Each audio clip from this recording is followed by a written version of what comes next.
Bonjour à tous, bienvenue pour le Calisthenics Science Podcast épisode 52. 20 jours après la nouvelle année, nous allons vous parler de notre bilan. Enfin, l'heure où le podcast sortira. Donc notre bilan 2022, ça va faire 2 ans qu'on ne l'a plus fait. Donc on avait eu l'occasion d'inviter notre cher Simon Opto il y a 2 ans de cela pour faire un petit peu le bilan.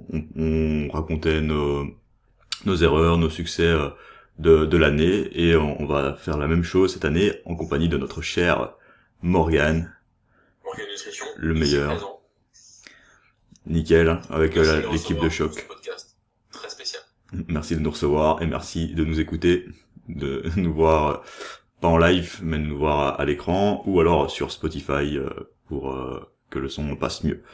Donc voilà, on va parler vraiment de nos succès, nos erreurs en 2022, sous format voilà, vraiment au niveau entraînement, au niveau nutrition, on espère que ça va vous plaire pour pouvoir retenir quelque chose, et on va peut-être aussi vous parler de ce qu'on va essayer de mettre en place pour s'améliorer en 2023. Donc je te laisse commencer par le premier point. On va procéder comment? Est-ce que je raconte moi training, puis toi training, puis après nutrition, puis business? Yes, On fait ça? on peut faire comme la ça. balle de la sorte. Ok, alors mon année 2022 en matière d'entraînement. Évidemment, les auditeurs le savent. Moi, je fais de la musculation, mais aussi du tennis, plutôt sérieusement. Alors, ça dépend des périodes, c'est-à-dire que j'ai toujours à la fois muscu et à la fois tennis. Mais il y a des périodes où il y a plus de tennis, moins de muscu, et des périodes où il y a plus de muscu, moins de tennis. Et même dans la muscu, il y a des objectifs. Parfois de force, parfois juste d'hypertrophie, parfois juste de plaisir. De la même façon que pour le tennis, il peut y avoir des périodes où je m'entraîne beaucoup, mais qui sont des périodes où je fais moins de tournois, donc moins de compétitions, et inversement. Donc, très compliqué d'équilibrer les deux choses à la fois. J'ai commencé l'année en faisant pas mal de muscu parce que j'avais commencé en début d'année une sèche de perte de poids qui a duré environ 3 mois et qui a été plutôt successful. Et j'ai pris en perf pas mal pendant cette sèche-là, ce qui indique que j'ai plutôt bien maintenu ma masse musculaire. Mon squat est passé de 175 à 192,5. Mais j'ai progressé en fait sur tous mes mouvements, même sur des mouvements sur lesquels j'étais déjà un peu fort, un peu habitué. Donc les trainings sont plutôt bien passés en début d'année.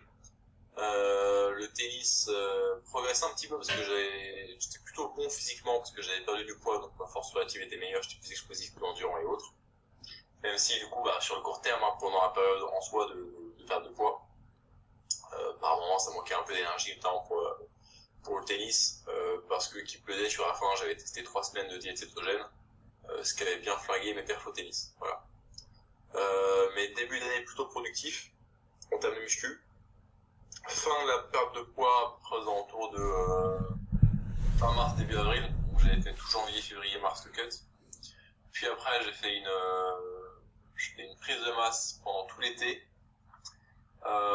Des entraînements un peu décousus parce que j'avais simultanément le tennis, la muscu et le lancement de l'activité pro, en plus encore une activité salariale qu'on ne nommera pas ici, mais qui me prenait un peu de temps et un peu d'énergie surtout.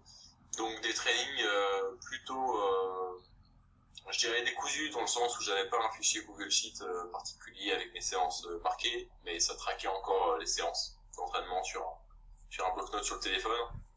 Et pendant cet été, j'ai fait beaucoup de bench, en fait, parce que ça me faisait plaisir.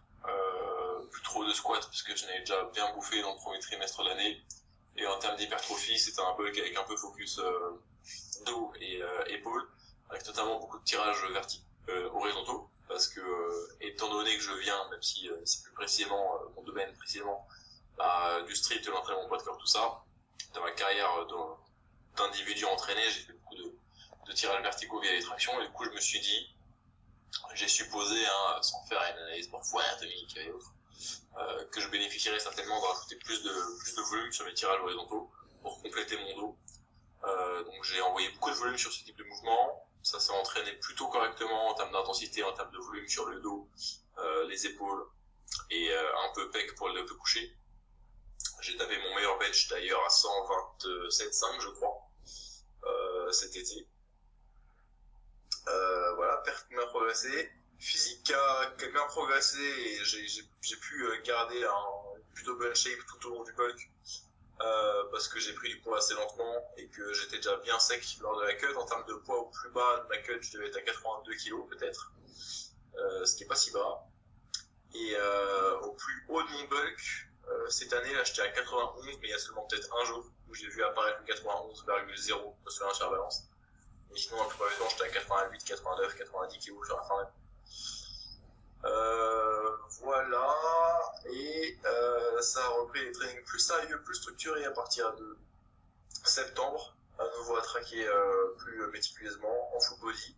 Et depuis mi-novembre, là, je suis coaché par Ronan-Moisan sur Instagram, qui me coach en muscu. On est sur 5 full body par semaine en ce moment. Les 6-8 premières semaines, on était sur 4 séances par semaine avant de le rééquilibrer sur 5. Et j'ai commencé une sèche là le 15 novembre à peu près pour battre mon physique de l'année dernière. Aussi parce qu'en fait je n'avais marre de bulk en pesant lourd. Même la qualité moyenne de ma diète était pas folle parce qu'en fait pour envoyer suffisamment de calories parce que j'étais lourd, actif, avec le tennis, la muscu plus un haut nombre de pas par jour, je devais manger énormément, notamment d'aliments transformés et puis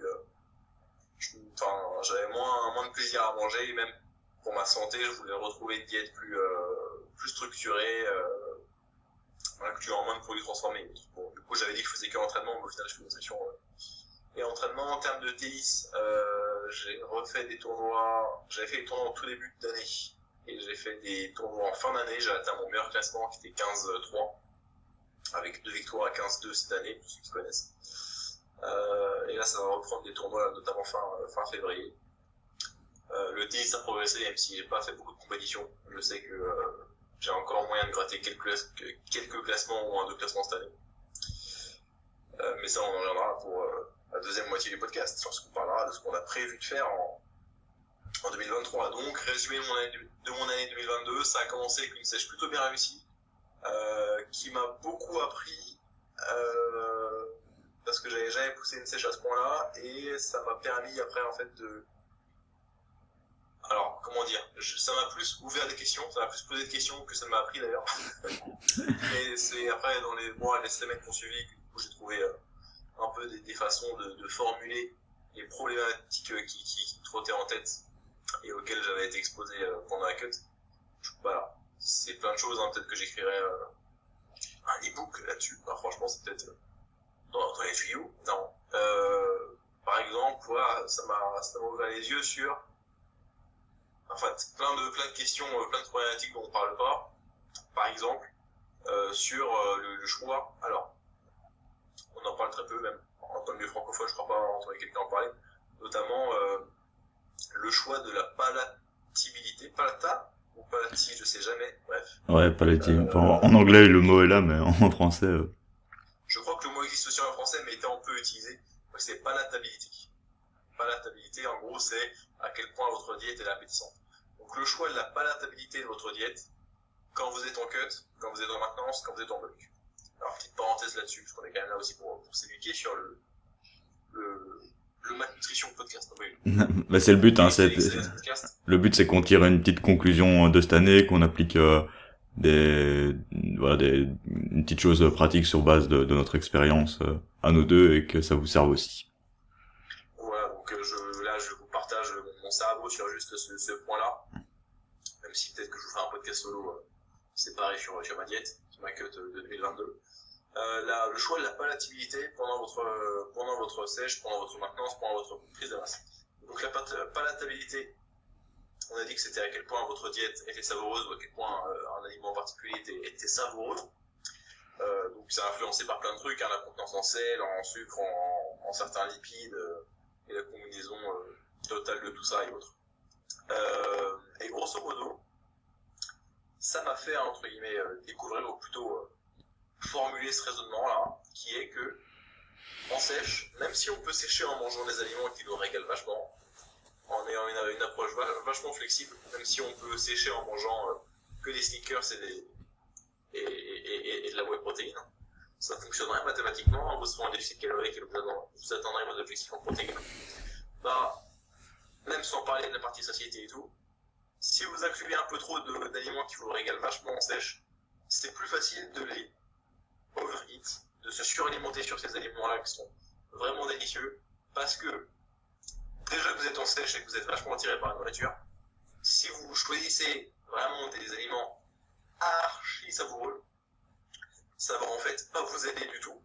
On chercherait plutôt à l'inverse à avoir une diète aussi ennuyante que possible, de façon à juste considérer votre nourriture pendant une bonne partie de la semaine juste comme du carburant pour votre santé et vos performances, tout en mangeant suffisamment peu pour que ça soit conduisif à vos objectifs de perte de poids. Et je vais conclure sur ça. Il y a également le phénomène opposé qu'on peut observer, qui est que, comme ce que je viens de raconter, quand on est en prise de masse, on n'est vraiment pas attiré par la nourriture, c'est-à-dire on n'a pas faim, le riz nous excite pas trop, s'il n'y a pas de sauce ou quoi, le poulet nous excite pas trop, s'il n'y a pas de sauce. Le fromage blanc, moi je kiffe ça en permanence, mais le fromage blanc je le mangeais pour les protéines plus qu'en me régalant à fond. Les haricots, pareil, ça te dégoûte, ça te fait vomir juste de penser à des haricots verts. Alors qu'en sèche, peut-être que t'étais très heureux de consommer ton assiette d'haricots verts. Donc quand t'es en prise de masse, à l'inverse, tu vas chercher à consommer des aliments à un peu plus haute palatabilité. Donc en optant pour peut-être des préparations plus élaborées, certains aliments plus denses en calories, peut-être plus riches parfois en acides gras saturés, qui t'a un peu dégradé ta santé et ton risque de maladie cardiovasculaire, si ça te permet de manger suffisamment de calories. Mais c'est surtout opter pour des sauces, opter pour des aliments qui te font un peu plus plaisir, pour quand même réussir à manger suffisamment pour atteindre tes objectifs de prise de poids, donc de prise de muscle. Et après, à la maintenance calorique, pareil, c'est un curseur sur lequel on peut jouer, c'est-à-dire si jamais tu as du mal à maintenir ton poids et que tu en perds un peu, tu vas augmenter la palatabilité de ta diète pour un peu t'encourager à manger et faire en sorte que ce soit plus facile à manger. Et de l'autre côté, si tu as du mal à maintenir ton poids, tu vas essayer de rendre ta diète un peu plus ennuyante en ajoutant, tout en retirant des aliments à forte palatabilité. Et donc ça, c'est une question qu'un raisonnement qui m'est venu.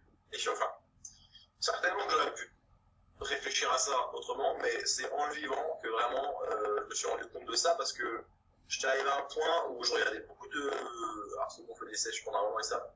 Je regardais beaucoup de vidéos, que ce soit sur Instagram ou sur YouTube, beaucoup de vidéos de recettes basses en calories, de type comment faire des crêpes basses en calories, comment faire des gaufres basses en calories, comment faire un brownie bas en calories. Et en fait, tu finis par faire des recettes avec des blancs d'œufs, de la whey, de la gomme de xanthane, de la levure, des édulcorants. Et en fait, ça a beau être protéiné et assez peu calorique, si la recette de cheesecake protéiné que tu fais, elle est vraiment trop bonne et que tu grailles le kilo entier de cheesecake plutôt que d'en manger juste une part, tu finis quand même par être en surplus calorique parce que tu t'es quand même suralimenté sur quelque chose qui était un peu dangereux, tu t'es un peu brûlé avec un aliment trop délicieux pour le niveau pour simplifier, on va dire ça, le niveau de discipline que tu peux avoir en sèche. Donc en fait, voilà, en me mettant à faire ces recettes-là et en étant obsédé par ces recettes-là, je me suis dit qu'il y a un petit souci, que je cherchais trop la palatabilité, alors qu'en fait, en sèche, on cherche avant tout à lutter contre la faim. En fait, ce qui fait le plus chier en sèche, c'est ça, c'est de ne pas pouvoir manger suffisamment ta faim. C'est pas juste de ne pas pouvoir manger des aliments fortement caloriques et tout, parce qu'en fait, tu pourrais les rentrer dans ta diète si tu les manges dans des quantités qui n'impactent pas tellement la balance énergétique en fin de compte. Donc, ton micro a lâché. Hop. Et depuis 5 minutes, c'est vrai qu'il commençait un peu à déconner. Donc j'hésitais à t'interrompre. Je me suis dit que c'était encore tolérable. Et maintenant, il a rendu l'âme. Donc je vais combler le vide. Ah voilà, ça remarche. Voilà, c'est mieux comme ça. Attends, mais maintenant on t'entend plus en fait. Maintenant, je crois que ça a switché sur ton autre micro moins efficace.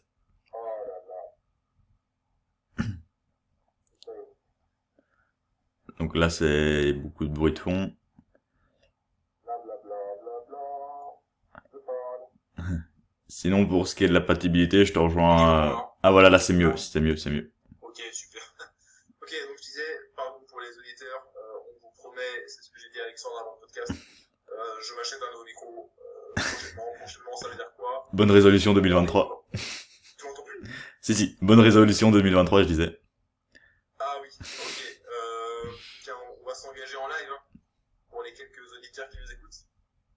Là, on est le 18 janvier. Ok, j'achète le micro en février. Donc si j'achète le micro en février, n'importe quel podcast tourné en mars sera fait avec le micro. Ok. Bon, la palatabilité, putain, merde, désolé pour les oreilles des auditeurs. La palatabilité, selon la phase dans laquelle vous êtes, c'était peut-être une des 5 questions qui m'intéressaient là pendant ma cut et surtout que j'ai vécu. Et maintenant, c'est des concepts dont je peux parler à mes clients en leur disant, tu vas voir, on va sécher un taux de masse grasse assez bas. Lorsque tu commences à passer 45-60 minutes par jour à chercher des recettes de cheesecake pas en calories ou en protéines, et que t'as l'eau à la bouche, c'est que la santé mentale va pas bien. Et il faudra m'en avertir. Et bon après voilà, je pourrais faire un podcast là-dessus, mais quoi d'autre qui m'a fait réfléchir? J'ai testé la diète cétogène, je vous en parlerai. Testé différentes répartitions de mes calories sur la semaine avec des PSMF, Protein Sparing Modified Fast, et des jours plus en calories. Ça, c'est quelque chose que j'inclus toujours maintenant. J'ai réfléchi à quoi? Je me suis posé des questions sur le jeûne intermittent. Je me suis posé des questions sur la vitesse de perte de poids. Je me suis posé des questions sur les refits de night break. Bref, un tas de choses que du coup j'ai pu potasser, on va dire, pendant cette période de séchage. Donc, en résumé, mon année d'entraînement nutrition, pas autant de gains que ce que j'aurais pu faire parce que professionnellement et tout, et en combinant deux activités sportives, j'ai pas pu progresser autant que je voulais sur les deux, mais j'ai quand même fait des gains aussi bien en musculation qu'en tennis. Et je sais par contre ce que je pourrais mieux faire en 2023 et je vais vous en parler pendant que Alexandre va vous décrire son année 2022 de training et nutrition. Moi, je vais ouvrir la porte à mon chat. Ça marche. Après, je voulais juste dire que je te rejoignais assez bien au niveau de la palatabilité. Je trouve que en sèche, bah, si on se fait un peu moins plaisir, si on mange vraiment des trucs plus routiniers et avec des choix beaucoup plus limités, c'est quand même plus facile à tenir, quoi. Limite, c'est plus facile de manger régulièrement, on va dire du caillou et de moins être tenté par d'autres choses. Tandis que dès qu'on commence à inclure plein de choses avec des recettes et tout, c'est quand même plus dur à traquer. On a parfois plus tendance à en manger un peu plus.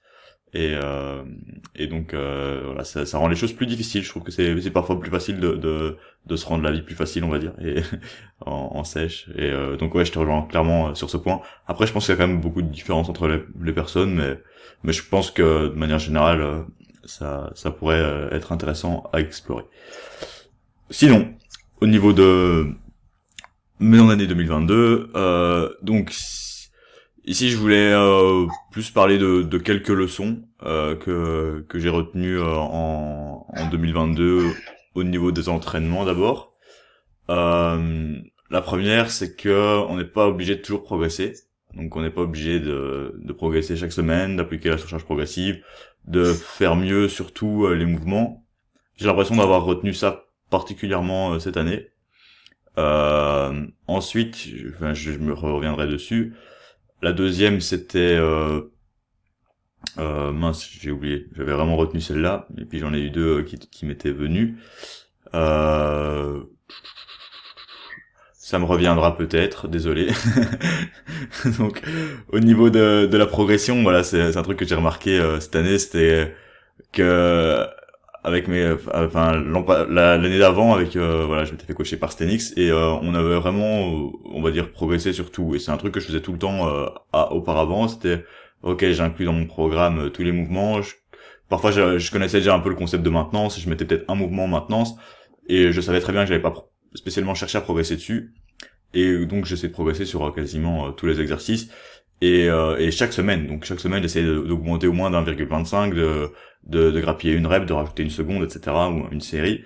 Et cette année-ci, je me suis rendu compte que je pouvais faire presque la même chose pendant 4 semaines d'affilée presque. Donc vraiment rester sur le même format, 4 fois 6 secondes en tuck planche par exemple, et avoir des progrès suffisants, même en traction par exemple. En traction, donc il y avait peut-être une certaine forme de progression en termes de diminution du RPE, etc. Et plus une progression dans le fait d'être prudent, être patient, et donc s'assurer de toujours respecter les critères et de pas chercher à les biaiser en augmentant ou en ayant un RPE trop rapidement et de finalement se griller. Et ouais, donc c'est vraiment un truc que j'ai retenu cette année et que j'ai pas forcément appliqué tout le temps. Donc j'en ai été un peu victime aussi. Ah oui, le deuxième, c'était de pas être trop émotionnel par rapport à l'entraînement. Donc ça peut se rejoindre un peu dans la même optique. C'est que parfois on cherche toujours à progresser et à la fin, quand c'est pas le cas, on risque on peut se sentir un peu moins bien, un peu mal. Et j'ai vraiment ressenti cette émotion avec la première compétition de street lifting que j'avais fait. La première officielle, même si il y avait les qualifications et tout, et qui s'était, on va dire, pas bien passé. J'en ai pas parlé sur ma chaîne YouTube. Et là, clairement, j'ai vraiment ressenti cette émotion à l'entraînement, et je l'ai aussi ressenti particulièrement cette fin d'année, parce que les progrès à un moment étaient moins bons, mais alors que pendant des mois c'était très correct. Donc voilà, si je dois donc au niveau sportif, si je dois résumer un peu mon année, je commence 2022 avec des super gains en planche, en front, en tout en fait, en streetlifting aussi. Je fais mes premières qualifs sans être préparé du tout pour la compétition de streetlifting, ça se passe super bien. Donc à la fois je venais de bien débloquer mes planches sans préparer un 6e jour d'entraînement alors que j'avais fait ma semaine avant. J'avais fait une séance deep squat la veille et j'égale tous mes PR à la compète de streetlifting au niveau des qualifs. Donc je me dis tiens, là il y a quand même quelque chose à faire en streetlifting, je me spécialise. Et donc là avec la programme de Stenix, et justement c'est là que j'ai un peu appris le fait d'être un peu patient et de pas progresser chaque semaine, c'est qu'on mettait un top single en top 7 on va dire, et puis je faisais vraiment mon travail accessoire sur le reste. Et donc j'observais une progression sur mon single sans appliquer sur chaque progressive directement dessus, mais grâce à la progression sur des exercices accessoires. Donc c'est pour ça ce qui est bien, c'est qu'on a pas mal d'objectifs ou de mouvements, c'est qu'on va parfois chercher à progresser sur d'autres petits objectifs. Donc par exemple, vous allez travailler un exercice en single ou très spécifique, et vous allez progresser plus sur vos exercices d'hypertrophie. Et donc voilà, c'est intéressant. Et parfois c'est l'inverse. Parfois vous allez justement progresser et mettre vraiment le paquet sur vos exercices de compétition et beaucoup moins sur vos exercices d'hypertrophie, d'assistance. Et par exemple, c'est un peu ce qui s'est passé lors de la préparation de cette compétition. C'est qu'on a eu un délai assez court, on a eu 4 mois. Donc pendant peut-être les 2 premiers mois, on mettait quasiment les singles en maintenance, on les a quasiment pas bougés et on progressait sur l'hypertrophie. Et les 2 derniers mois, on a augmenté les singles et on n'a pas trop touché à l'hypertrophie. Elle était là juste pour maintenir un minimum de masse. Et enfin, finalement, c'est un truc assez cohérent.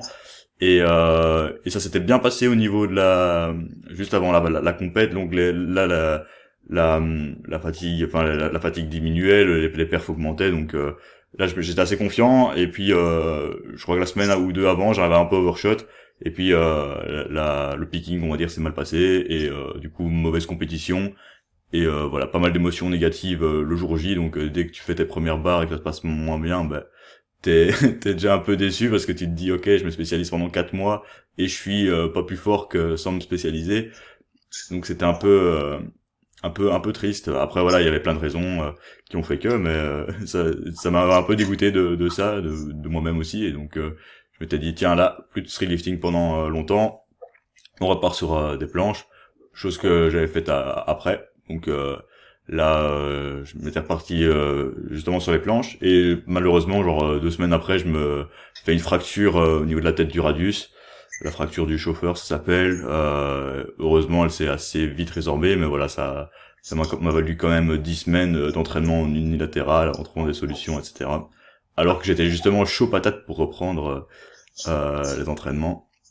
Donc petite blessure, et ensuite septembre à décembre focus planche, et ça passait super bien. Donc peut-être un truc en plus que j'ai vraiment remarqué aussi, c'est la spécificité. Donc ça, je pense qu'il n'y a pas de secret aussi. En général, quand on est spécifique, ça progresse bien. Attention. Donc là, on vous raconte vraiment des choses. Donc patience, émotion, spécificité. Et au niveau de la spécificité, je me suis surpris à travailler la full planche avec élastique et finalement, je trouve que quand on travaille vraiment ce mouvement de manière très spécifique, on peut observer quand même pas mal de gains, même si on n'était vraiment pas prêt. Donc par exemple, j'ai attaqué la full planche avec élastique, juste en sortant de ma fracture et en reprenant, enfin à la base donc sans avoir cette planche pendant 4 mois en étant spécialisé sur du street lifting, je pouvais réattaquer la full planche avec élastique grâce, on va dire, à toute mon expérience passée, même si voilà, chacun a sa propre expérience. Mais bon, en étant passé par tous les straddles, les tentatives en straddle, la tug, la advanced tug, etc. Je pense qu'on a expérimenté pas mal de choses après 3, 4 ans d'entraînement sur la planche, par exemple. On peut se dire, ok, maintenant spécificité à fond de balle, élastique, et ça peut faire le taf. Après, il y avait toute la programmation. Et ce qui était cool, c'est que j'étais de nouveau assez généraliste, donc j'avais aussi mis du street lifting, et finalement, de septembre à décembre, j'ai retrouvé mon niveau, et malheureusement, en décembre, voilà, ça se passait un peu moins bien. Et donc, de nouveau, quelques émotions négatives à l'entraînement, et voilà, c'était pour ça qu'il faut essayer c'est là que j'ai retenu encore de nouveau, essayer d'être moins émotionnel, et je me suis rendu compte que j'avais aussi essayé de nouveau de chercher à progresser chaque semaine de septembre à décembre, chose qui a très bien marché jusqu'à ce moment-là, mais à arriver à une intensité un peu trop élevée, ça ne marche plus, ou en essayant de progresser surtout, et donc j'ai clairement observé que par exemple ma traction, même en essayant de progresser un peu trop, j'ai directement foncé la tête dans le mur. Donc au niveau de la planche et tout, ça a été, donc c'était un peu sur vague. Donc dès que tu pousses trop sur un truc, ça se crache vite, et donc enfin le reste en prend un peu le dessus. Donc ce qui était marrant, c'est que j'ai eu un cycle par exemple où la planche où la traction s'était cassé la gueule, et ça s'est vraiment bien passé en planche, et le cycle d'après justement, tout ce qui était poussé a été très négatif, et le tirage s'est mieux passé. Donc c'était parce que j'avais essayé de progresser justement trop vite sur les deux, alors que j'aurais peut-être dû être beaucoup plus patient et pas forcément chercher à progresser sur certains lifts. Donc voilà, c'est vraiment ce que j'ai retenu cette fin d'année. Par exemple, les dips, j'avais essayé de les mettre de 80 à 85 par exemple en semaine 1, et ça c'était pas du tout la bonne idée. Donc c'est des petites erreurs que j'ai retenues, et on les fait sans doute plus souvent en programmant pour soi-même que quand quelqu'un programme pour soi, et c'est pour ça qu'avoir un coach, c'est vraiment génial. Donc émotion et patience, pas forcément progresser chaque année, spécificité, donc voilà, par exemple toujours maintenir un peu ses singles lourds, travailler dans les bonnes fourchettes de reps, travailler sur des progressions les plus spécifiques vers nos objectifs. Donc plus si on a un certain niveau, plus même si on se sent pas capable, attaquer quand même la planche avec élastique, plus que se concentrer sur des tuck planches ou d'autres exercices un peu moins cool et moins proche de notre d'un point de vue spécifique. Donc ça c'est pour ce qui est entraînement. Au niveau nutrition, c'était une année assez classique, je dirais. Ça fait quand même longtemps que je suis en maintenance. Sauf que là, j'ai peut-être un truc que j'ai noté, c'est que j'ai pas spécialement adapté ma maintenance à mon activité journalière, qui était très variable. Donc il y avait des périodes où j'étais peut-être plus sédentaire, où je faisais plus de coaching, de contenu sur les réseaux, coaching en ligne. Et il y a des périodes où je travaillais à fond dans mon appartement, où je reprenais le travail à l'école, et donc je faisais beaucoup plus de pas par jour, je faisais du sport en plus, je travaillais toute la journée dans l'appart, et donc ma dépense énergétique variait énormément par période. Et je suis resté en maintenance. Donc je suis resté toujours à peu près à 2800 calories. Et finalement sur mon application, je peux observer une petite diminution très très très légère, mais qui se fait vraiment dans le temps. Donc je pense que je devais être à 79-80 kilos en 2022, en tout début 2022, pour arriver à 75 kilos en 2023. Donc ça fait quasiment 4 kilos de perdu, sans forcément... Alors que pour moi j'étais en maintenance, mais finalement ce n'était pas le cas. Ça m'arrangeait peut-être inconsciemment parce que je progressais éventuellement plus en planche. J'arrivais quand même à maintenir des bonnes perfs, une bonne énergie à l'entraînement. Et voilà. Donc je sais pas si t'as une idée, Morgane, toi, à propos de comment ajuster. Voilà. Est-ce que si on sait qu'on va être ou qu'on a une journée par exemple, juste une journée en aigu plus active par exemple, on sait qu'on va aller aider quelqu'un à faire un déménagement, est-ce qu'on doit manger beaucoup plus ce jour-là? Et si ça se répète sur une semaine, est-ce qu'on doit essayer d'essayer de se dire ok cette semaine-ci je vais manger 300, 500 calories en plus? Alors, dans le cadre de la prise de muscle, Euh, pour maintenir son poids, on va dire. Peut-être, ok. ou même prendre du muscle. On pourrait prendre les deux exemples aussi. Parce que là, il Je faudra pense peut-être que augmenter le si, surplus. tu m'entends? Ouais, ouais. Ok. Je pense que si on voulait être vraiment perfectionniste, on pourrait se dire qu'on devrait consommer un nombre de calories différent. Alors c'est compliqué, c'est ça. Qu'on devrait consommer un nombre de calories différent chaque jour pour matcher notre dépense énergétique. En se disant, ok, ce qui dicte l'évolution de notre poids de corps sur la durée, c'est notre balance énergétique. Si on est en déficit, maintien surplus, grosso modo. Et on pourrait se dire, oui, on le sait ça, mais on sait aussi que c'est bien d'être en surplus calorique pour maximiser la prise de muscle. Et on sait aussi que la période de fenêtre anabolique elle est limitée. C'est-à-dire que si vous faites les pecs le lundi, vous ne prendrez plus des pecs le jeudi, vendredi, samedi, dimanche si vous ne réentraînez pas vos pecs. Donc oui, ce qui dicte l'évolution du poids de corps, c'est les calories qu'on pourrait donner de façon hebdomadaire à la semaine. Hein. Mais ça nous intéresse d'avoir des calories à disposition sur la période entre guillemets de fenêtre anabolique pendant laquelle on peut faire des gains via notre séance. Donc, théoriquement, si on fait une séance de musculation le lundi matin et que le lundi on est très actif et qu'on mange nos calories habituelles, peut-être qu'on a les chances d'être en déficit. Est-ce que pour autant, ça ferait que cette journée-là, elle serait sous-optimale vraiment en termes de prise de muscle? Ou est-ce que ce qui compte, ça restera les calories hebdomadaires? Moi, je dirais que c'est certainement sous-optimal parce que il y a quand même ce concept de timing qui est important par rapport à la fenêtre anabolique, surtout à mesure que l'on devient de plus en plus avancé, parce qu'on sait que ce qui change à mesure qu'on devient plus avancé, c'est beaucoup la durée pendant laquelle on prend du muscle post-séance, qui se raccourcit en fait. Hein. Mais certainement aussi que ce qui fait que le surplus calorique est nécessaire pour optimiser les gains, c'est pas juste le fait d'apporter davantage de nutriments dans les heures qui suivent l'entraînement, mais c'est certainement aussi un tas de choses, c'est-à-dire ça permet de s'entraîner un poil plus dur, de faire un poil plus de volume si on n'en plus. Ça permet peut-être d'être dans un climat hormonal un poil meilleur que si on était en déficit à coup sûr. Et peut-être un peu meilleur que si on était en maintenance calorique. Donc je dirais que idéalement on bénéficierait d'augmenter un peu de calories pour les faire matcher avec notre dépense sur le papier. Mais qu'en application, étant donné que je spécule que ce n'est pas uniquement le fait d'envoyer plus de calories post-entraînement grâce au surplus qui fait qu'on progresse, je pense que ça serait pas non plus tant handicapant que ça. Et enfin, en dernier,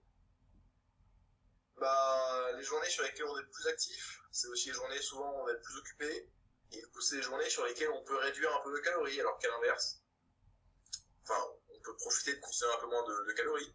Alors qu'à l'inverse, des journées peut-être de week-end où on travaille pas, où on travaille moins, peut-être qu'on va bouger un peu moins, et on aura aussi surtout beaucoup plus de temps sur notre journée pour penser à la nourriture, et on aura aussi peut-être plus d'occasions sociales sur les week-ends. Ce qui fait que fréquemment, ce qu'on observe, c'est que sur la semaine, ou sur les journées où les gens sont le plus occupés, les gens vont avoir une dépense assez élevée, et ils vont consommer un peu moins de calories que sur leurs jours de week-end sur lesquels ils vont avoir un peu moins de dépenses, et plus d'apport en fait. Donc il y a ce petit déséquilibre fréquemment. Bon là je vous ai parlé jour de semaine, jour de week-end, parce que c'est ce qu'on observe régulièrement. Mais peu importe le jour, hein, s'il est là, comme Alexandre nous a dit, si un jour on a un déménagement, on est en vacances, mais c'est un jour où on bouge beaucoup, on fait dans les 25 000 pas. Ouais, vous allez être simultanément plus occupé, plus actif, et le fait d'être plus occupé va faire que presque mécaniquement ça va réduire votre apport alimentaire, parce que vous aurez moins l'esprit à la consommation de nourriture, mais aussi peut-être moins de temps, donc moins de repas, un repas qui va sauter ou quoi, une collation qui va sauter. Donc ça pose pas souci parce que limite se forcer à manger sur des jours où on a une plus grosse dépense, si on n'a pas faim, c'est peut-être un peu dommage parce que du coup on consomme des calories qu'on pourrait se garder pour une journée qui nous mettrait pas bien, qui serait peut-être un samedi avec un repas familial, un dimanche avec un repas social avec des amis et autres. D'autant plus que c'est pas aussi simple que ça, c'est pas aussi simple que ok, je compte sur mon application de comptage des calories, mes calories du jour, et ça reste sur ce jour. Enfin, c'est-à-dire, oui, ce qui compte, c'est les calories de la semaine, mais je veux dire, si jamais sur une journée ou une autre, vous consommez plus de calories que d'habitude, ou moins de calories que d'habitude, fréquemment, ça va impacter votre faim sur le jour suivant aussi. Donc, si vous faites un énorme low day sur votre dimanche, peut-être que ouais, vous aurez faim le dimanche, et peut-être que vous aurez toujours un peu faim le lundi en vous réveillant, qui va faire que ça va être plus dur de réduire vos calories sur plusieurs jours consécutifs. Et à l'inverse, peut-être que sur ce dimanche-là, vous allez consommer plus de calories que d'habitude parce que repas social et autres. Et que du coup, ça sera plus facile à compenser le lendemain, parce que le lendemain, en vous réveillant, vous n'aurez pas faim, vous aurez faim que à partir de peut-être midi 14h, et globalement, votre niveau de faim, il sera peut-être plus faible que la moyenne, entre guillemets, grâce à votre plus gros repas de la veille. Donc, est-ce qu'on doit chercher à réduire nos calories quand on est moins actif? Est-ce qu'on doit chercher à augmenter, volontairement nos calories si on sait qu'on va beaucoup bouger? Théoriquement oui, peut-être qu'il y aurait certainement un avantage à lisser ces calories, plutôt à les faire matcher avec notre niveau d'activité. Donc si on est en surplus calorique, peut-être essayer d'être dans un surplus de 200, 300, 400 calories chaque jour, plutôt que d'être dans un surplus de pareil, disons 300 calories de moyenne sur la semaine. C'est certainement le meilleur choix, la meilleure approche. Mais vu que dans la vraie vie, il y aura des occasions sociales sur des jours où vous êtes moins actifs, et inversement, vous pourrez bénéficier peut-être de consommer un peu moins de calories sur des jours où vous êtes très actif. Je trouve que les deux se rejoignent et je ne recommanderais pas spécialement d'augmenter vos calories sur un jour où vous avez un peu plus de NEAT, donc d'activité physique non volontaire, non quantifiée, je veux dire. Par contre, quelque chose que j'utilise avec des clients et que j'utilise même sur moi, c'est que si vous avez un haut niveau d'activité physique structuré et planifié, vous pouvez faire des jours plus hauts, des jours plus bas. Exemple, moi je fais du tennis, je fais de la musculation, et parfois je fais rien, et en fait, mes calories dépendent de si on est sur une journée où je fais aucune activité, ça arrive rarement, ou si je fais une activité, ça arrive fréquemment, ou si je fais 2 activités, ça arrive fréquemment, et du coup, en fait, là, en ce moment, j'ai 3 jours, sans rentrer dans le détail avec différents niveaux de calories, mais c'est parce que la musculation, c'est une séance qui dure 2h30 et un tout petit peu de cardio avant, un tout petit peu de cardio après.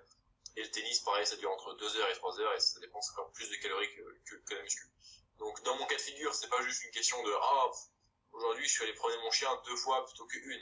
Allez, j'augmente de 200 calories. Non, c'est pas spécialement ça, mais étant donné que c'est des plus grandes valeurs, des plus grandes échelles, là, ce qui me concerne avec mon haut volume d'entraînement, ça peut être cohérent et c'est ce que j'applique, une augmentation de mes calories sur certains jours. D'autant plus que là, je suis en sèche. Donc, si jamais j'ai un jour où j'ai musculation plus tennis, plus, pour une raison X ou Y, je n'avais pas très faim ce jour-là, donc je me dis que je vais manger moins, en fait, ça risque de me mettre une rouste. Et de mon expérience, je chope plus de courbatures, je suis plus fatigué le lendemain, et autres, quoi, en fait, si jamais je m'amuse à faire un low day alors que j'ai eu beaucoup d'activité physique. Et à l'inverse, je tolère très bien, en ce moment, même des low days sur des journées où je fais rien. Je suis pas spécialement faim, je suis pas spécialement une plus grosse envie de nourriture que ça, malgré que ce soit des jours où je bouge assez peu de chez moi parfois. Donc j'ai trouvé quelque chose qui me convenait. Mais voilà, le fin mot de ma réflexion, c'est ok, sur le papier, si on est un peu plus actif, il faudrait peut-être augmenter les calories et vice versa dans l'autre sens, mais en application, étant donné que je pense que c'est pas juste le fait d'envoyer plus de calories post-workout qui nous fait prendre plus de muscles à étant en surplus calorique.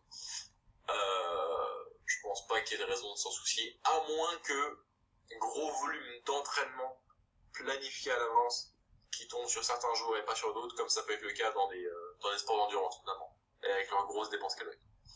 Voilà le fin mot de l'histoire. Yes. Ouais, c'était assez dur. Mais je pense que finalement j'aurais dû juste adapter la maintenance. Après c'était tellement inconstant quoi. Parfois je pouvais faire une semaine en bossant tous les jours dans l'appart et je pense pas que c'est des dépenses négligeables. C'est quand même travailler, déplacer du matériel, fixer des plaques au mur, visser. Voilà, il y a quand même beaucoup de pas aussi. Donc c'est quand même assez costaud, plus des entraînements. Donc et puis quand la semaine d'après tu te retrouves juste à faire du coaching, en ligne ou quoi, bah c'est un peu moins actif. Donc mais bref, je pense que en général ça va se réguler aussi avec le week-end. Une chose que j'ai remarqué aussi, c'est que j'ai essayé d'arrêter de faire des excès énormes, on va dire le week-end. Et rien que ça peut-être, je pense que c'est surtout peut-être plus ça qui induit mon déficit que que que que le NEAT en lui-même.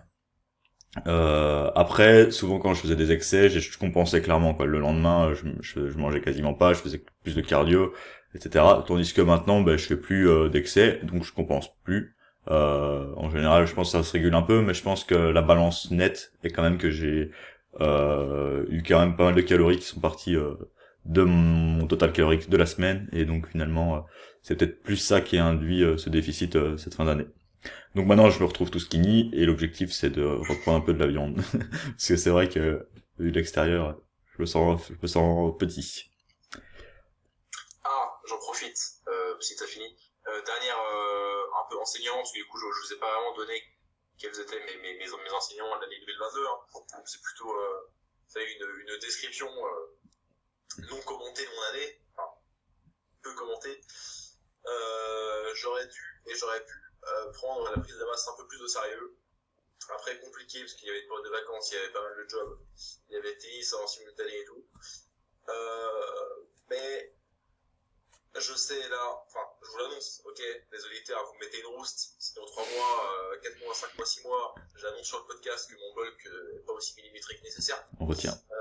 est pas aussi millimétrique voulu, mais j'ai remarqué que j'aurais pu faire ma prise de masse bien mieux en traquant, parce que j'ai très peu traqué, enfin, je me pesais régulièrement, donc c'était déjà ça, et s'il y a un truc à traquer, c'est certainement l'évolution de votre poids, parce qu'après, surtout quand vous avez un peu d'expérience en tracking alimentaire, vous pouvez faire des ajustements en fait, sans compter, je veux dire, juste en mode intuitive eating, mais en voyant comment on bouge la balance.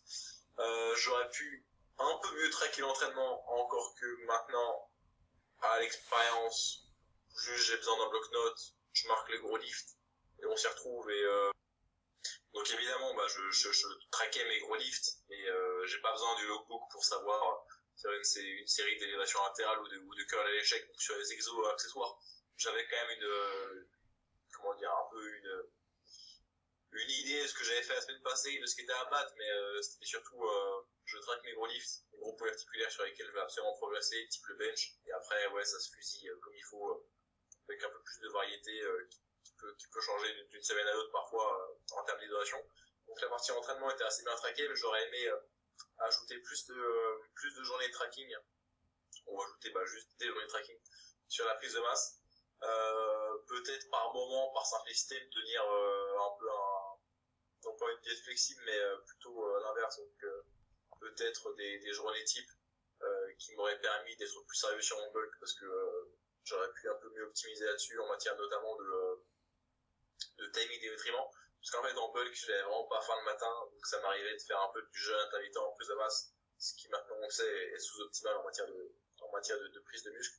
Donc je devais manger un premier repas, bon pas si tard que ça, hein, peut-être à 11h, et un dernier repas peut-être à 21h, grand max, mais souvent 20h le soir. Donc j'avais pas une fenêtre alimentaire aussi étendue que nécessaire pour optimiser l'intégralité de mes résultats. Donc davantage de tracking alimentaire, peut-être davantage de sérieux au niveau de la prise de mes compléments. Donc ça c'est quelque chose que je compte améliorer pour 2023, pour le bulk qui suivra la période de sèche là. Plus de sérieux, j'étais plutôt bien sur la partie tracking du poids, plutôt bien sur la partie, même très bien sur la partie tracking d'entraînement, mais ajouter plus de tracking sur les compléments alimentaires et voilà, sur du comptage des calories, notamment pour me rendre compte de si oui ou non j'ai un bon timing des aliments en matière de répartition des protéines sur la journée, notamment. Mais bon, sinon le bulk c'est plutôt bien passé, hein, je vous ai dit, j'ai peut-être pas fait des progrès phénoménaux, hein, j'ai dû prendre peut-être 1 kg, 1,5 kg de muscle, on verra selon le physique que j'aurai en sèche, on pourra comparer des photos, mais c'est déjà ça, je prends en sachant que j'ai pas tout optimisé. Ah oui, ok, dernier point, sur ce que mais ça c'est plutôt quelque chose qui m'est venu en tête les 3 derniers mois. Pour une hypertrophie, les charges libres sont vachement surcotées, je trouve, maintenant. Et dans mon programme, maintenant, j'ai peut-être un quart, allez, on va dire 20% de charge libre. J'ai peut-être 40% de machine et 40% de câble. Surtout pour des exos bras, full câble, des exos jambes, full machine. Il n'y a que pour le dos, je crois. Je crois que mes seuls exos non machine, non câble en ce moment, c'est chin-up, mais que je traite vraiment comme un mouvement d'hypertrophie. Développé militaire, aux haltères, assis. Et du pell-léro. Sinon... Ah oui, élévation latérale. Et c'est tout. C'est vraiment mes seuls mouvements charge libre. Sinon, vous allez me dire, pour les jambes, tu fais quoi? Je fais plus de squat, je fais de la presse, que je fais poser avec un tapis full amplitude, bande de tirage et tout, vraiment en mode, je suis une machine biomécanique qui exécute un mouvement avec une trajectoire donnée sur une charge donnée, amplitude donnée, bon tempo, full stimulation quad. Vous allez me dire, ouais, pour le dos, tu fais quoi? Un tas de tirages, tirage avec des poulies, tirage avec des machines, pas de charge libre tellement. À part juste, je vous ai dit, j'ai chin-up et rowing, mais sinon full machine. Pec, pas de dips, pas de bench, que ce soit à la barre ou aux haltères. Full machine, ouais, full machine. J'ai 2 fois par semaine de la machine. J'ai 1 fois par semaine développé à la Smith machine, donc carbohydrate, et j'ai 1 fois par semaine, donc c'est mes 4 pecs de la semaine, des écartés à la machine. Pareil, un espèce de pec deck. Et je trouve que c'est plus confortable articulairement que des charges libres. Une fois que tu as trouvé ton bon setup, et si la machine est bien conçue, c'est facile à surcharger parce que tu peux millimétrer facilement. Ça requiert moins de temps d'échauffement que des charges libres. Moins stressant pour ce qu'on ne voudrait pas stresser. Genre, parfois tu veux juste pas fatiguer ton bas du dos avec un pell-léro d'une tirer de machine. Parfois tu veux juste pas trop stresser ton bas du dos avec un RDL classique. Là j'ai un RDL que je fais à la machine bench squat et j'aime bien la stimulation sur mes ischio et mes fesses et moins sur le bas du dos, donc quand je veux pas fatiguer le bas du dos, c'est l'option que je choisis et autres. Et j'étais pas anti-machine particulièrement avant, mais là je suis maintenant bien plus pro-machine.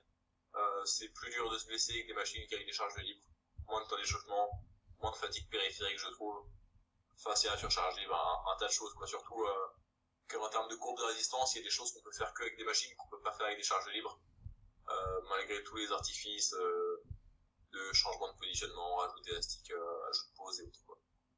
Donc les machines, un vrai plus pour l'hypertrophie. En ce moment, je m'entraîne que pour l'hypertrophie.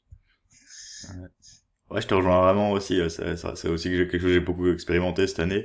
Aussi dans le but d'hypertrophie et dans le but de moins fatiguer d'autres mouvements, pour laisser plus de place pour des mouvements de calisthénie et tout. Voilà, vraiment essayer d'optimiser son hypertrophie et pour ça, les machines sont quand même parfois très intéressantes, comme on peut s'en rendre compte. Alors qu'avant, peut-être qu'on était quand même beaucoup plus sur des compounds ou des mouvements polis. Et ouais, non, c'est vrai que c'est une bonne remarque. Nice. Donc, si on résume, de ton côté, ça donne plus de sérieux au niveau du bulking, et au niveau des entraînements, plus d'importance au niveau de l'hypertrophie en charge libre, c'est surcoté. Donc, et tu vas toujours te faire accompagner en 2023 avec Ronan ici pour continuer sur cette lancée. Depuis mi-novembre, je suis suivi par Ronan, qui me coach. Voilà, on a un appel par semaine. C'est lui qui a fait l'entraînement, la nutrition. C'est lui qui a fait, mais j'ai eu des petites modifs à apporter aussi. On en a discuté, voilà, en collaboration, bien sûr. Coaching collaboratif. D'accord avec ce qu'il m'avait écrit. Coaching collaboratif, c'est beau. Justement, reste à voir. Ça a coupé? Non, je disais le coaching collaboratif, c'est puissant. Oui, parce que comme ça, je lui partage mon expérience de moi, la dernière cut, je lui dis comment ça s'était passé, les méthodes que moi je préfère utiliser pour mon adhérence. Lui, il me fait d'autres propositions, peut-être qu'il me propose des idées auxquelles j'avais pas pensé. Et c'est comme ça que du coup, on crée le meilleur programme possible, quoi, la meilleure organisation, la nutrition et tout. Donc plutôt bien pour mes résultats actuels, et je pense garder Ronan pour également le bulk directement, déjà pour la transition, puis pour le bulk. Certainement qu'il y aura un suivi un peu moins régulier que pour la cut. Peut-être qu'on aura un appel tous les 2 semaines au lieu d'un appel par semaine, parce que le bulk ça dure plus longtemps, c'est plus progressif qu'une perte de poids. Mais je le garderai pour la accountability, Un peu être supervisé quand même pour pas être laissé dans la nature solo. Et puis ça va être vraiment cool parce que là j'ai déjà bien progressé à l'entraînement en peut-être 10 semaines, 8 semaines, alors que je suis en déficit calorique, mais puisque le sommeil est très bien, la récupération est très bonne, très sérieux sur les compléments et autres. Donc je pense que le bulk peut être plutôt productif, même si d'année en année je prends de moins en moins de muscles au fil du temps, ça continue de faire des progrès, et vu les petits progrès que j'ai fait cette année, en étant vraiment sous-optimal pendant 6 mois, je pense qu'il y a moyen de faire les mêmes résultats, voire mieux, en la même période, mais avec davantage de sérieux, davantage de tracking. Et dans tous les cas, oui, j'accepte que je me posais des questions, voilà, si j'allais faire une compétition ou pas. J'accepte que génétiquement, j'étais bon quad, mais le haut du corps, il est un peu en retard.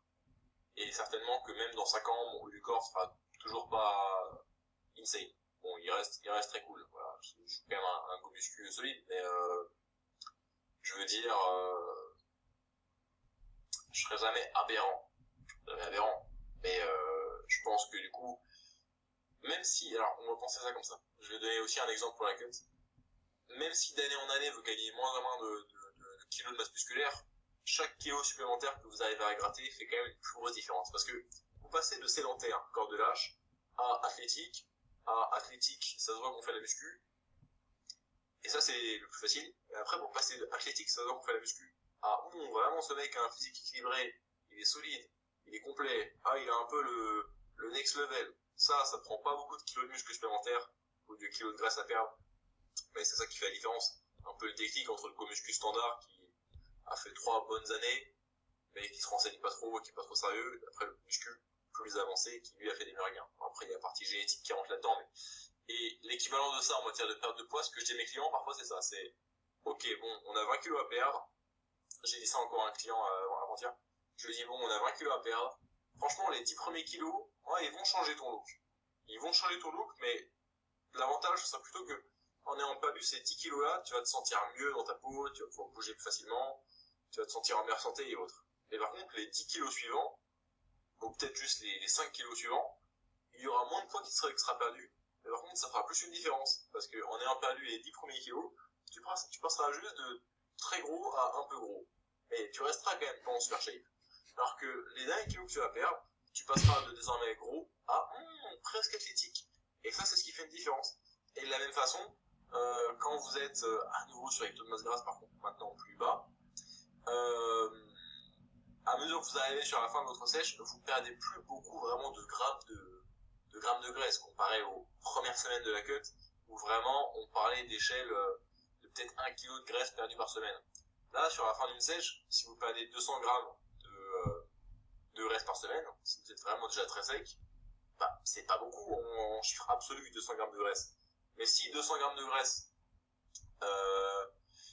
ça fait, disons, vous faites 80 kg, vous êtes à 10% body fat. Donc vous avez 8 kg de masse grasse sur vous. Ces 200 grammes là, ça fait 1/40, ça fait 2,5% de votre masse grasse.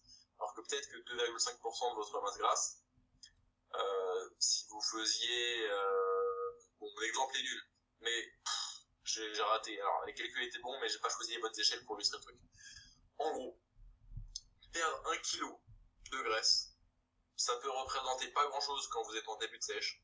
Mais par contre, perdre un demi-kilo de graisse ou un quart de kilo de graisse sur la fin de votre sèche, c'est ça qui va bien plus changer votre physique. Parce qu'en fait, moins vous avez de graisse, plus une certaine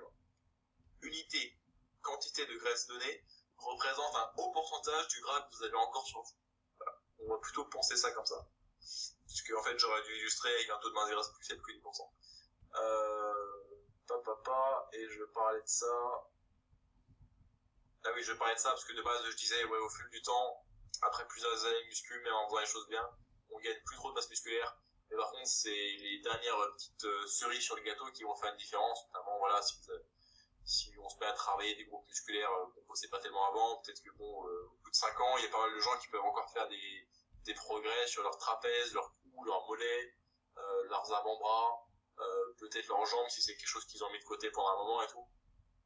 Donc, il y a encore de l'espoir. Il y a toujours de l'espoir.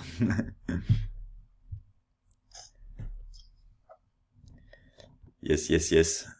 Donc, voilà, ça tease un petit peu ce que tu vas faire en 2023 alors.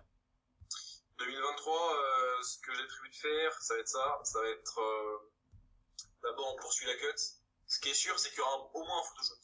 Il y aura au moins un photoshoot parce que c'est bien attention. Ça, je vous dis, c'est annoncé. C'est annoncé sur le CSP. Il y a plein de trucs qui sont annoncés là. On retient tout. Dropping bombs. Il y aura au moins un photoshoot. Parce que je sens que là, c'est encore plus facile que la sèche de l'année dernière. Donc, je vais pouvoir facilement atteindre ma meilleure shape ever. Je suis coaché par Rodan en plus. Je suis dans des conditions en termes d'accès à la nourriture. Je peux vraiment avoir ce que je veux dans le frigo et on est très bien de ce point de vue-là. Donc je sais que j'aurai ma meilleure niveau de sèche ever et on va immortaliser ça avec un photoshooter. Après je me pose la question si je vais faire une compétition ou pas parce que à nouveau deux choses. Déjà est-ce que j'aurai le niveau pour être compétitif? Je manque certainement un peu de masse musculaire et oui ça va aussi dépendre du show en question que je choisis. Oui. Et deuxième chose c'est plutôt la contest prep, ça prend du temps et ça prend l'énergie et si ça sacrifie si ça empiète trop sur la qualité de mes suivis de nutrition et que je suis vraiment pas compétent, genre mon cerveau fonctionne pas du tout pour une consultation de nutrition, ça peut empiéter sur le succès de mon business. Et ça c'est quelque chose que j'ai un tout petit peu vécu là il y a un an. Donc une certaine fatigue cognitive qui s'installe quand on est un taux de masse grasse assez faible. Donc soit je trouve des moyens de contourner ça, soit j'admets que ça risque trop de ruiner mon job, surtout que ça fait qu'un an et quelques là que je suis full-time nutritionniste. Business c'est pas encore assez solide pour que je puisse me permettre de raconter des conneries en nutrition. Je suis pas encore assez un gourou en fait. J'aurais trop d'honnêteté. Genre quand je me tromperais parce que je raconte des conneries, parce que je suis à 6% belly fat et que le cerveau dysfonctionne, je devrais malheureusement admettre que j'ai dit des erreurs, trop d'intégrité. Tu seras assez légitime pour parce que tu seras à 6%. Ah oui, je serais léger. Ok. Dans ce cas-là, c'est un bon point que tu marques là et je pourrais raconter des conneries, les veines sur les abdos et les trapèzes et les quadriceps serviront d'argument d'autorité. Et voilà, bon, en termes de là où je vais emmener la cut, après ça va bulk pendant très longtemps, certainement un bulk d'au moins 8-9 mois, espérons. Peut-être avec une mini-cut, 4 semaines entre les deux, mais pas plus que ça. Après, honnêtement, c'est peut-être trop loin pour se projeter toujours. Je trouve que les gens se donnent des objectifs bien trop long terme. Vous avez honnêtement aucune idée de là où vous serez dans 5 ans, 3 ans, 2 ans peut-être, si là vous êtes en début d'études et que vous savez vraiment quel est votre cursus, par exemple, si il y a des étudiants qui nous écoutent. 1 an, c'est déjà assez long. Ça peut être réaliste pour certaines choses, mais pas pour d'autres. Donc je préfère pas m'avancer sur 1 an, mais je vous recommande plutôt. J'aurais peut-être dû sortir ce contenu là pendant les fêtes et tout, pendant le nouvel an. Je recommande plutôt de se donner des objectifs plus court terme, 3 mois, 6 mois, franchement pas plus, et de trouver précisément quels sont les leviers à actionner pour vous faire aller en direction de ces résultats au quotidien. Des actions, je crois que c'est une expression anglaise, ça, des actions massives proches de vous. C'est-à-dire, passer plus à l'action que vous ne planifiez. Et ça peut vous mettre des idées claires, des idées, des cases dans le bon sens de planifier sur la durée, mais si vous planifiez et que vous faites rien, votre situation dans 2 semaines elle sera identique, dans 1 mois elle sera identique, et dans 3 mois vraisemblablement elle sera quasi identique. Parce que oui, c'est bien beau de planifier sur 12 mois, mais vos objectifs 12 mois, vous allez les atteindre parce que vous aurez fait des progrès sur les 3 prochains mois, puis sur les 3 mois suivants, puis sur les 3 mois suivants, puis sur les 3 derniers mois. Donc, je recommanderais pas, ça dépend des objectifs, mais pour des objectifs là, sportifs, oui, ça peut se planifier sur peut-être du 6 mois, mais des objectifs professionnels, vous savez certainement pas là où vous serez dans 12 mois. Donc, commencez par réaliser des actions qui vous font progresser là sur les prochaines semaines, les prochains mois, parce que sur la durée, ça s'ajouterait quand même, et ça ferait quand même une différence sur une durée de plusieurs mois, plusieurs années. Donc, commencez par être productif maintenant, par faire le job maintenant, plutôt que de planifier, d'attendre le moment idéal et autres. Donc, je peux pas vous dire là où je serai dans 1 an, mais je peux vous dire que ça va finir la cut, certainement encore 3 mois a priori. Après, un long bulk peut-être entrecoupé d'une mini-cut entre les deux selon le gras que je prends et selon à quel point le bulk se passe bien. Mais à nouveau, je peux pas vous dire. Parce que peut-être que je me blesserais, peut-être qu'il y aurait moins le temps de s'entraîner, ou que je mettrais le bulk en pause temporairement, ou que je choisirais de prendre du poids plus lentement. peut-être que, voilà, disons, supposons que je me blesse au tennis, le bas du corps, je peux plus faire de tennis, mais par contre, là, le bulk va peut-être s'accélérer un petit peu pour le haut du corps, ou peut-être que la muscu, je pourrais en faire pour le bas du corps, mais plus de tennis, ou inversement, bref. Donc je peux pas vous dire précisément, et le business, pour l'instant, ce qu'on prévoit de faire, déjà sur les réseaux sociaux, un post Instagram chaque dimanche soir, et un Reels chaque mercredi soir. Ça a repris pas mal de clients là récemment. J'ai encore du temps pour en prendre, mais l'emploi du temps se remplit, donc ça fait très plaisir d'être occupé en faisant ce que j'aime. J'ai pris un monteur vidéo, Ronan qui est mon coach d'entraînement et aussi désormais mon monteur vidéo. Donc oui, qui fait tout. Non mais vraiment, et du coup tu vois les gens ils se disent ah attends mais quoi, il est plus coach ou il est plus monteur? Parce qu'il y a des gens qui me disent oui Ronan est pas solide, qu'est-ce que c'est que ce physique là, t'as un meilleur physique que Ronan, pourquoi il te coach? Bon, fermez votre gueule, en vrai il me sert très bien et je ferai les moins bons gains sans lui, mais en fait il est également très compétent en montage, voyez-le sur mes vidéos YouTube. Donc ça collabore totalement avec Ronan. C'est un peu comme s'il était un sportif de haut niveau qui lui voit un agent, un kiné, un nutritionniste et tout. Sauf que Ronan c'est la même personne. Donc c'est carré. Voilà, donc la qualité des réalisations audiovisuelles va se trouver encore. Et j'aimerais sortir un e-book, je pense, cette année là en 2023, qui serait vendu une trentaine d'euros. Et je sais pas encore le sujet, j'ai plusieurs idées, mais je sais pas lequel sortir en premier. Donc, il y aurait certainement un guide de complément, un guide sur la prise de masse en musculation, un guide sur la sèche en musculation. Après peut-être sur des perspectives de santé, peut-être voilà sur la nutrition spécialement pour les femmes, la nutrition spécialement pour certaines pathologies, mais pour l'instant plutôt des objectifs de performance et de position corporelle. Nice, c'est du lourd. Et au niveau affaires en 2023. Yes. Moi, au niveau des affaires, au niveau business, c'est d'améliorer encore la qualité de mes services, je dirais. Là, j'ai quand même mis pas mal de petites choses en place ici début 2023 pour améliorer mon accompagnement. Ensuite, ça serait je pense que là, je commence à avoir un petit nombre de clients. Si j'arrive à maintenir ce nombre-là, je suis assez satisfait.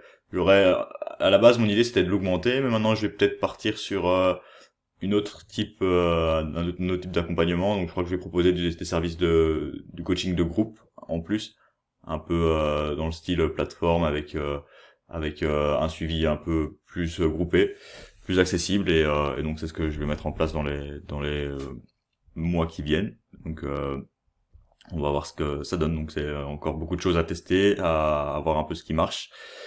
Donc ça, au niveau des entraînements, je pense que comme tu disais, au niveau des objectifs, je vais pas lui mettre, comme on pouvait peut-être le dire à l'époque, ici en 2023, je dois absolument débloquer ma saddle planche à 6 secondes cette fois. Donc non, là ça marche plus comme ça. Donc ça peut marcher comme ça, hein, mais je pense que souvent on arrivait un peu à l'échéance et ça se passait pas si bien que ça. Donc maintenant j'aime vraiment avoir cette vision long terme. Ok, moi je sais que c'est... Ouais, donc je disais au niveau de pas se fixer vraiment de gros objectifs précisément. Donc voilà, en fait c'est bien d'avoir un gros objectif vague. On sait qu'on rêve de ça, on va dire. Moi je sais que j'ai mes objectifs et je crois que je vais jamais changer en fait. C'est vraiment réussir cette planche. À la base c'était strade de planche et j'avais mis 5 secondes, mais finalement peut-être que je pourrais me dire moi j'ai cette vision full planche, donc c'est un peu plus vague et j'ai pas de critères de temps, etc. Donc juste la valider 3 secondes. Ensuite c'est toujours améliorer le street lifting parce que ça fait des années que j'ai pas beaucoup bougé. Parfois il y a des petits progrès qui se font au niveau de la technique, etc. Mais mes lifts sont vraiment pas encore solides. Et ça fait des années aussi que je m'étais écrit ok je vais faire une traction à 70 kg, un dips à 110 et un squat à 2 fois le poids de corps à 160. Et donc je vais toujours continuer dans cette direction là, sans forcément me dire ok il me faut absolument que je les réussisse en 2023. Ici il y a des choses à mettre en place pour y arriver. Et donc concrètement je vais peut-être faire un peu plus je vais essayer de refaire peut-être une petite prise de masse on va dire ici début de l'année parce que vu le déficit qui a été fait avant et tout, je pense que ça serait pas une mauvaise idée, et de remettre peut-être plus la planche en maintenance, peut-être même le front lever en maintenance, et virer par exemple la HSPU, la traction humain, pour vraiment me laisser beaucoup plus de gains sur le street lifting, tout en essayant quand même de progresser encore en planche. Je pense qu'il y a moyen j'ai pas trop aimé le fait de me spécialiser trop l'an passé. Donc voilà, faut aussi faire ce qu'on aime et voilà, apprécier les petites victoires au quotidien. Et par exemple, pour se fixer des objectifs à court terme, ce qu'on pourrait se dire, c'est ok, ce macro-cycle-là, je vais essayer d'améliorer ma toque planche, par exemple, si je suis rendu à la toque planche là, et je vais, voilà, par exemple, je suis à 4 fois 6 secondes, concrètement, je vais tenter d'arriver à 4 fois 10 secondes, et ça sera un objectif un peu plus mesurable, et peut-être plus atteignable, parce si on se connaît un petit peu, donc voilà ce qui est mes objectifs, hein, donc voilà, niveau pro, plus aller sur du coaching de groupe, niveau entraînement, voilà, continuer en sacrifiant certaines choses sans se fixer vraiment d'objectifs précis, et niveau nutrition, peut-être légère prise de masse, léger surplus calorique. Et voilà, c'est carré, c'est annoncé, c'est dit, vous avez tout retenu. Voilà, c'est bon, on a la trace, non pas écrite, mais orale.